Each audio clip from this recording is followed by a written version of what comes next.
Hey everybody, I hope you had a great weekend and you're all refreshed and ready to dive into week 5 of Virtual Delta Middle School. This is your April 20th, Monday episode of ELA 7 Virtual Edition. Let's get rolling. First of all, we have just a few tasks to complete today. One, we're introducing vocab list 23 today, so we're working on concept circles.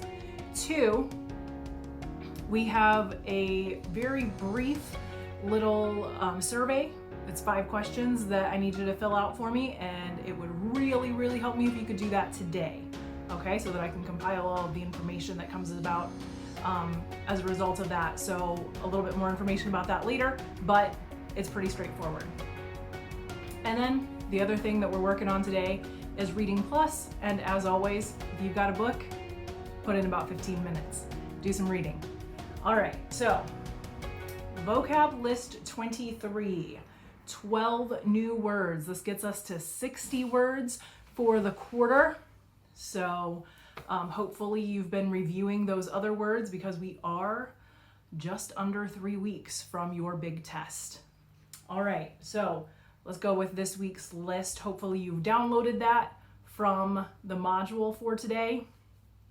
It's right there at the top. So vocab list 23 starts with the word abyss. I say, you say, abyss.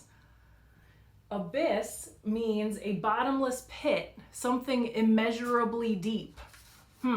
I see a semicolon between 2 sets of 3 words. So I think that those will be our 2 definitions. A bottomless pit is one, and then something immeasurably deep is the other. If you're having a little bit of trouble with the spelling on that, the lesson notes have your vocab words and all of this information that I'm breaking down for you right now all set up for you so that you can check that out. The part of speech for abyss is a noun. We know that because the definition starts with the word a. Also, the other definition says something, and a thing is a noun.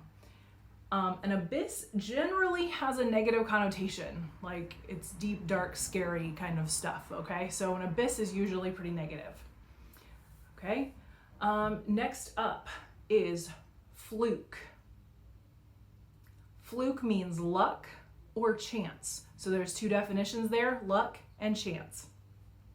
Fluke is a noun as well, and it's pretty neutral because sometimes good things are flukish, like that came out of nowhere, and sometimes bad things are flukes. So it can go either way. So we'll go with neutral on fluke.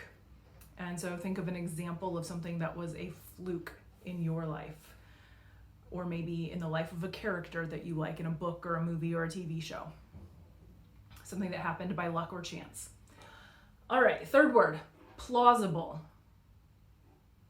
Plausible means appearing reasonable or possible. So we've got that or in there, so we're going to do 2 definitions, appearing reasonable and appearing possible. Appearing reasonable, appearing possible. Those are our 2 definitions. Plausible is an adjective, and its connotation, we're going to go with neutral because plausible things could be good, they could be bad. And usually it is kind of neutral. We're just kind of like, well, that's plausible. It doesn't make us all warm and fuzzy, doesn't make us all cold and dreary, just kind of is. All right, so what is something that is plausible that you can say in 3 words or less to use for your example? Itinerary. Itinerary means a detailed plan for a journey. A detailed plan for a journey. So we're going to do 2 definitions. We're going to do a detailed plan and plan for journey. A detailed plan, plan for journey. An itinerary is a noun, and its connotation is also neutral. It's kind of like, it's great to have an itinerary, but itineraries don't necessarily make us all warm and fuzzy unless you're like an organized control freak, in which case that could be possible. Plausible even, you might say. All right, next up, we've got picturesque. Picturesque means beautiful and scenic. So beautiful, scenic, 2 definitions. I don't want to see all of that in one box. That's two definitions. Beautiful in one box, scenic in the other, and then you only need one synonym. All right, picturesque is an adjective and its connotation is positive. We like beautiful and scenic things. It's very nice. All right, so think of an example of something that is picturesque.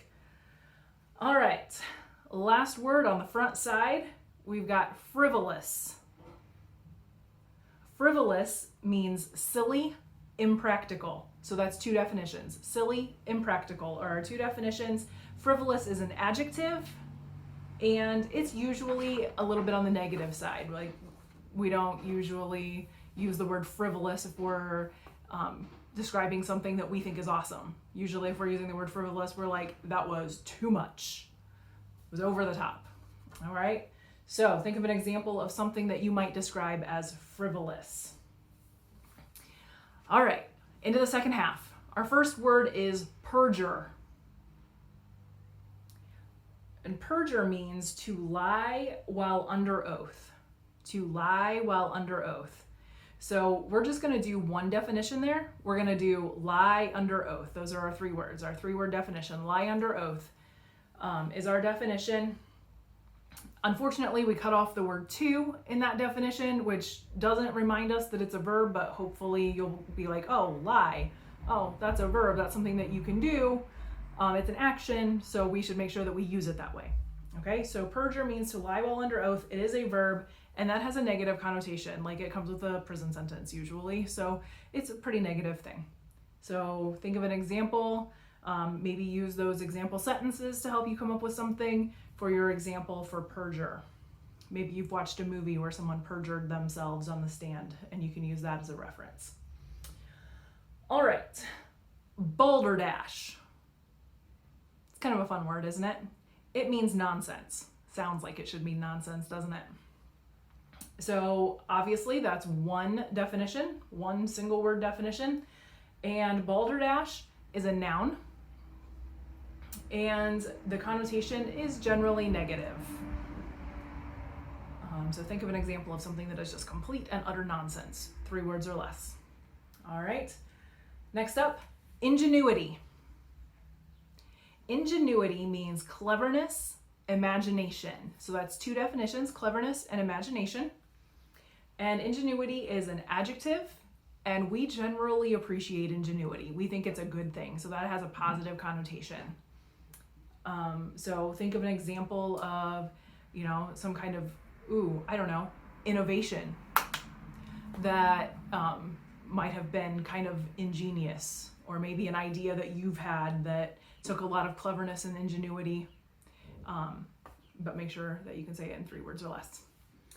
All right, down to our last 3. First, accentuate.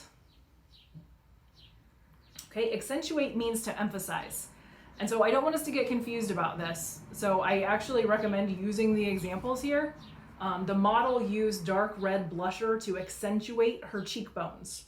Lorraine shouldn't wear green because it just accentuates her sickly green complexion. Okay, those are our example sentences. So if you notice, both of those use the word accentuate to talk about making something look more emphasized. Okay, so like for instance,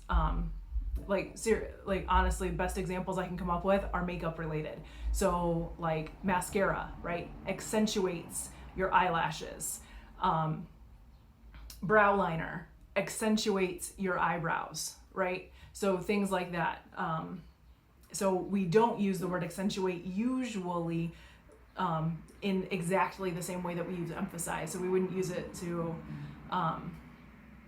necessarily describe our words, if that kind of makes sense. So kind of think about that as you're looking for your example. All right, 2 words to go. First, epitome. Epitome means someone or something that shows all the typical qualities of a group or a class. I'm betting in class you would have guessed 3 for that. We're actually going to do 2. We're going to do typical group qualities. Okay, so we're just going to rearrange it a little bit there. Typical group qualities and then typical class qualities. So we don't mean class like the class of 2025, we mean like a class of something, kind of like a group, okay? So like think kingdom, phylum, class, that kind of thing, that kind of class, not class like 7th grade ELA, all right? So the epitome is something that shows all of the typical qualities of a group or a class of something, okay? So again, use those example sentences on your vocab list. They'll help you with that a lot.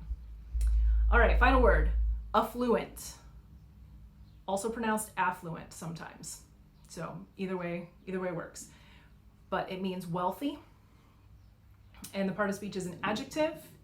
And generally that's a positive thing, to be affluent or wealthy.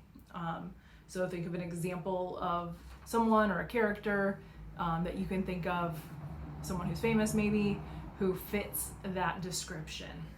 All right, so our concept circles need to be completed and turned in by midnight tonight. Some reminders.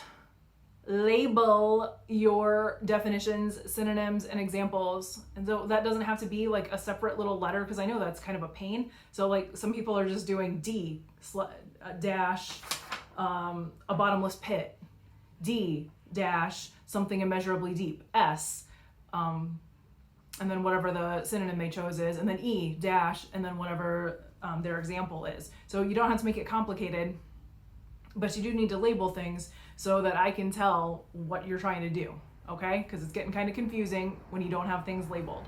So please make sure that you're labeling those. And then we kind of talked about this last time, but you need to start at the top left of each circle and then go across to the right, and then go back down to the bottom of the circle and go left to right again, okay? Otherwise, again, it gets confusing to figure out what you're doing, especially when you're not labeling things. Okay, so it's all kind of messy, so please just stick with the things that we've been doing all year to help everybody understand what's going on. All right, and then I've said it multiple times while going through the words, but make sure that you're using the example sentences on the vocab list to help you come up with examples that make sense, because some of our examples haven't been making sense, but those examples will definitely help you with that. All right.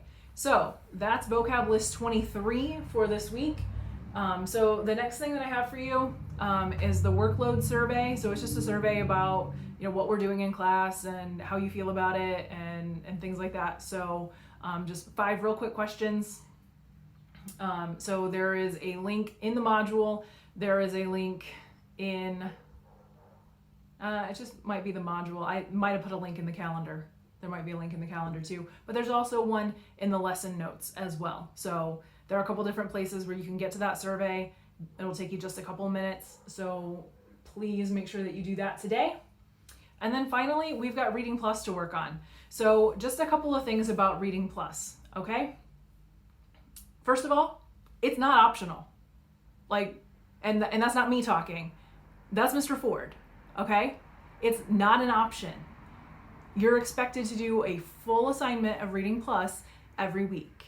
That means 4 stories, 2 vocab, unless you've leveled out, okay? And several of you guys have leveled out of vocab, and a lot of you have done it over this break, so good job. Keep up the good work there.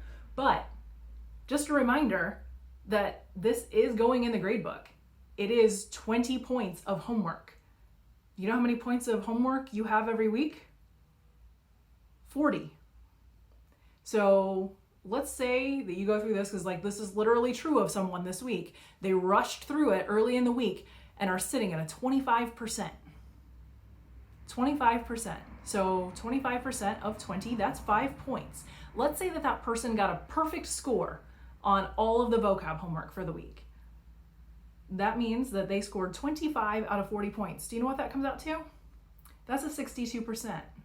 And while it is passing, if your homework score looks like that every week, it doesn't matter how well you do on a test, you're not likely to end up with an A at the end of the quarter, or a B, or whatever you're trying to accomplish.